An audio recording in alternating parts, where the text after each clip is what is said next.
with inflation showing a consistent downward trajectory for 5 consecutive months. Oil production is rebounding, foreign exchange and foreign reserves strengthening, and gross domestic product growth accelerating. The Monetary Policy Committee opted to slightly ease monetary policy. Well, specifically, I beg your pardon, the MPC reduced the monetary policy rate by 50 basis points, that's 2.27%, and adjusted the standing facilities corridor to plus 250/-250 basis points, and introduced the 7.5% cash reserve requirements on non-TSA public sector deposits and kept the liquidity ratio at 30%. Now, these decisions are significant for several reasons. It signals cautious optimism by policymakers who, while satisfied with macroeconomic improvements, remain wary of latent risk such as excessive liquidity in the banking system and lingering fiscal pressures. Moreover, the move underscores the CBN's balancing act, consolidating the disinflationary momentum while cautiously supporting economic recovery in an environment of fragile global and domestic uncertainties. Well, Dr. Yishau Aliyu, a fellowship doctorate of the Institute of Professional Economists and Policy Management in Abuja, is my guest. He joins me live for this conversation. Good afternoon, Dr. Aliyu. It's good to have you join the show. Thank you. Good afternoon, Nigeria. Yes, it's really interesting to have you join the program today. Let's start with your assessment of our economic indicators in recent times. We've seen a series of positive indicators looking forward, but some analysts like you are still worried about our economic stability. Tell us what you make of it. What we make out of it is not far from what has been done by different players who are key in the shaping of the structure of the Nigerian economy, starting from the Nigerian vision is concerned. One important aspect which still remains significant is the purchasing power of citizens. End of the year. Mr. Tolu, I will take you back to 2017 when an entrepreneur par excellence, Dangote, when he saw the behavior of some of the macroeconomic instruments, he highlighted immediately that if care was not taken, exchange rate. That sounds really good. So what happens to currency speculators when all that happens? Even the BDCs are not getting supply of foreign exchange from the Apex Bank, and they are saying that they have a role to play in this market. Are you also worried about that? Me, I'm worried in the aspect that for the legitimate BDC operators, speculators have been using must be detected and severely, I am putting this word severely, pushed down for many reasons. We have suffered, the economy has suffered so much in the hand of speculators in the financial market. It has also suffered in the hand of those who are intermediaries in the agri sector, holding the stand of our monetary policy and are also changing their forecast with regard to our economy and with what is available to the general economy. You realize that, of course, yes, there is prosperity, but it is partial prosperity. The definition of partial prosperity is that from the government cycle, the prosperity has been noticed.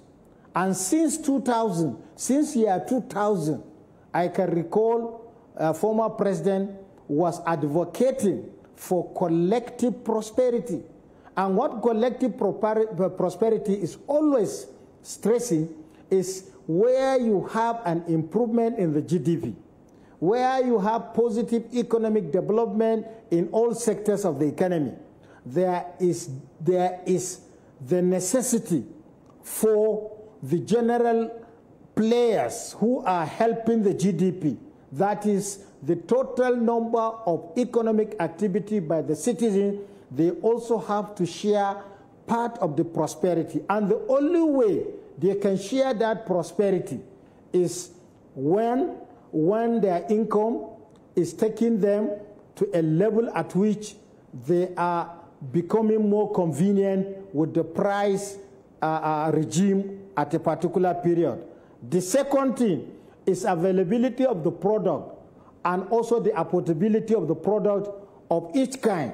Now, if food inflation is declining and the economy is taking advantage of the declining population and we are having additional production, then that additional production is also expected to go round so that no Nigerian can live in 24 hours without something to eat, meaning that the poverty line designed by World Bank has to be attained so that many Nigerians can have access to what they eat, can have access to social welfare, including health, and also can have access to good education.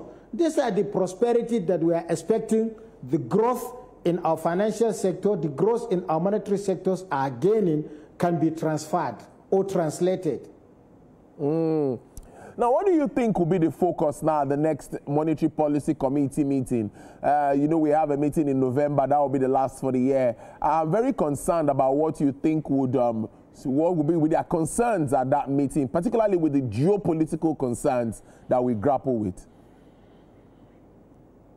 I'm expecting the monetary policy to retain the MPR at 27 because, you know, November and December is a period where consumption increases. And at the same time also, if we are to look into the fiscal reform, it is expected that by January, the full effect of the reform in fiscal design will also take effect. So we need to allow some monetary instrument to determine the investment that has already taken place, to also determine those who are the real players in the economy, to put their investment so that that investment can translate to good prosperity, not only to the economy, but prosperity to those who are putting their productive hours in the production process. That sounds good, but what other support do you also think is needed? We've talked about the fiscal side, you know, and the monetary side. We keep saying this every now and then, but you know that the CBN has always also supported the economy one way or the other, and that is something that many still think that it should come back, particularly development finance. Do you think that this Cardoso-led CBN will look around that aspect? Is it necessary? It's already, and it's very necessary. And the management team, like I told you, I am impressed on the cogent step they are taking, not only in trying to moderate inflation, but the step of recapitalizing the institution, the financial institution itself. So I'm expecting after the recapitalization exercise, a new policy design and more priorities can also be designed based on the provisions of the existing priorities in the economy. Remember, the positive aspect of this development is coming from financial sector and telecommunication. So if we are having that as a scenario, then definitely we also have to look at industry, that is the agricultural industry that is employing the greater number of the poor Nigerians. And this sector is also assisting the economy. And we also have to look inward in development financing to bring about critical policies that will make agricultural input more available and at a very convenient prices for farmers to begin to plan for the next harvesting season. Another aspect at which is very necessary and critical there must be an orthodox approach to security issues. It is a good attempt that we've seen. Mr. President has reshaped the security concept. So we are expecting those individuals that are given the mandate to quickly align and look at the effort made by the monetary and fiscal authorities to make sure that we have a free and a convenient, secured economic environment, so that those that are participating in different sectors of the economy, including manufacturing, are having a secured interventions and are also having a secured facilities that can enhance the performance of these critical sectors that are needed for our economic growth process. Finally, before I let you go, many are saying that there's a bit of drop or decline in the price of foodstuff across markets. Many are saying that things are getting better than it used to be.